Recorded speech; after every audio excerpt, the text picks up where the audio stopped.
ഗോവിന്ദമാഷ് ഇപ്പോൾ പറഞ്ഞ പോലെ ഈ വികസന പ്രവർത്തനങ്ങളുടെ ഒരു തുടർച്ച സർക്കാരുകൾ ആവർത്തിച്ച് വരുമ്പോൾ സഹായകരമാകുമെങ്കിൽ അത് തന്നെയല്ലേ കേന്ദ്രത്തിലുള്ള BJPയും പറയുന്നത്. ഇപ്പോൾ ഡബിൾ എഞ്ചിൻ സർക്കാർ എന്ന് പറയുന്നത് കേന്ദ്രത്തിലും സംസ്ഥാനത്തും ഒരേ സർക്കാരാണെങ്കിൽ ഇത് സംഭവിക്കുന്നില്ല. ആ യുക്തിയിൽ എന്ത് വ്യത്യാസമാണ്? ആ യുക്തി ഞാൻ പറഞ്ഞുതരാം, വ്യത്യാസം പറഞ്ഞുതരാം.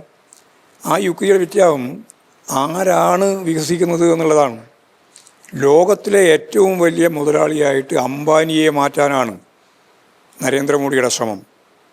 ഒപ്പം അദാനിയോടൊപ്പം തന്നെ അംബാനിയെയും മാറ്റാനാണ്. ഇപ്പോൾ ലോക മുതലാളിത്തത്തിൻ്റെ നെറുകയിൽ നിർത്താൻ ഇന്ത്യയിൽ നിന്ന്, ഈ പാവപ്പെട്ട മനുഷ്യന്മാരുടെ രാജ്യത്ത് നിന്ന് ആളുകളെ സംഘടിപ്പിക്കുക എന്നുള്ള വികസന പ്രക്രിയയാണ് നരേന്ദ്രമോദിയുടെ വികസനം, ട്രംപുമായി ചേർന്നുകൊണ്ട്.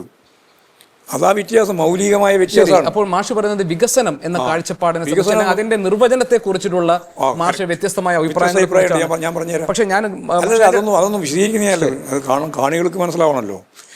ഞങ്ങളുടെ വികസനം എന്ന് പറയുന്നത് കേരളത്തിലെ ജനങ്ങളുടെ ജീവിതത്തെ മെച്ചപ്പെടുത്തുക എന്നുള്ളതാണ്.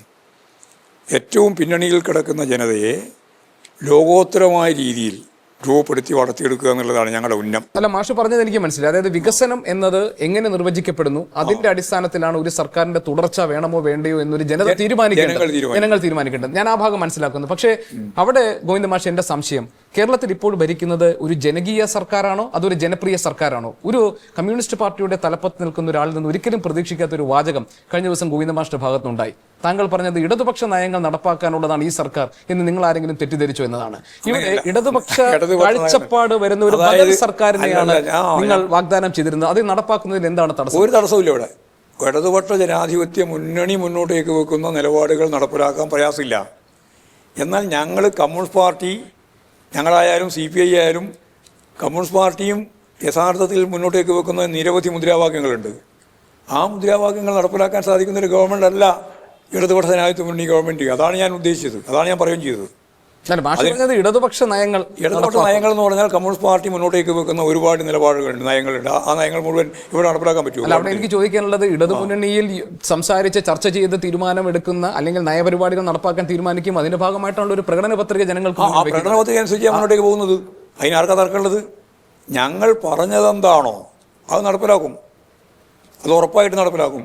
പക്ഷേ ഇടതുപക്ഷ നയങ്ങളെല്ലാം നടപ്പിലാക്കുന്നതാണ് ഇടതുപക്ഷ ജനാധിപത്യ മുന്നണി ഗവൺമെൻറ് എന്ന് തെറ്റിദ്ധരിക്കാൻ പാടില്ല. അതാണ് ഞാൻ അന്നും പറയുന്നത്, ഇപ്പോൾ പറയുന്നത്. അതിന് ഞങ്ങൾക്ക് തർക്കമൊന്നുമില്ല. എല്ലാ മുദ്രാവാക്യങ്ങളും നടപ്പിലാക്കാനാവില്ല എന്നതാണ് ഗവൺമെന്റിന്റെ പരിമിതി. അതാണ് മാഷ് ഇവിടെ ആവർത്തിക്കുന്നത്. അതാണ് പരിമിതി. എന്നാൽ ജനങ്ങൾക്ക് ആശ്വാസകരമായ നിരവധി കാര്യങ്ങളിൽ ജനങ്ങളെ സഹായിക്കാനാവും. അതാണ് ഇതിന്റെ ഏറ്റവും പ്രധാനപ്പെട്ട നേട്ടം. അല്ല, അവിടെയാണ് പ്രശ്നം മാഷെ. അതാണ് ഞാൻ മാഷിനോട് ചോദിക്കുന്നത്. പിണറായി വിജയൻ നേതൃത്വം കൊടുക്കുന്ന കേരളത്തിലെ ഇടതുമുന്നണി സർക്കാർ ഒരു ജനകീയ സർക്കാരാണോ അതൊരു ജനപ്രിയ സർക്കാരാണോ? ഞാൻ ജനകീയെന്നും പ്രഖ്യാപിക്കുന്നില്ല, ജനപ്രിയെന്നും പ്രഖ്യാപിക്കുന്നില്ല. വളരെ ജനപ്രിയമായിട്ടുള്ള വാഗ്ദാനങ്ങളാണ് അത് ജനപ്രിയെന്നൊന്ന് പറയേണ്ട കാര്യം. ഇടതുപക്ഷ ജനാധിപത്യ മുന്നണി ഗവൺമെന്റിന്റെ പ്രകടന പത്രികയുണ്ട്. ആ പ്രകടന പത്രികയിൽ പറഞ്ഞതും എന്നാൽ വഴിയിൽ ഞങ്ങൾ നടപ്പിലാക്കണം എന്ന് പ്രത്യേകമായ രീതിയിൽ തീരുമാനിക്കുന്നതുമായ അതായത് പ്രകടന പത്രികയൊന്നും പറഞ്ഞിട്ടുണ്ടാവില്ല.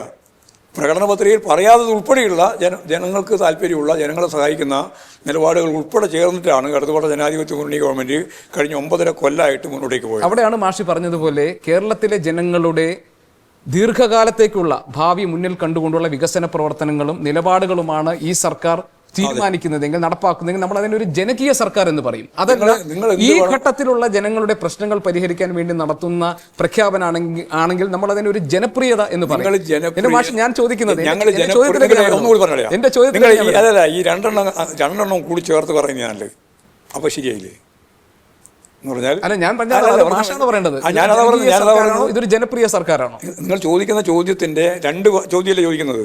എന്തൊക്കെയാ ചോദിക്കുന്നത്? ഒറ്റ ചോദ്യമാണ്. അല്ല, ഇത് ജനകീയമാണോ ജനപ്രിയമാണോ? ജനകീയവും ജനപ്രിയവുമാണ്. വേർതിരിക്കണ്ട.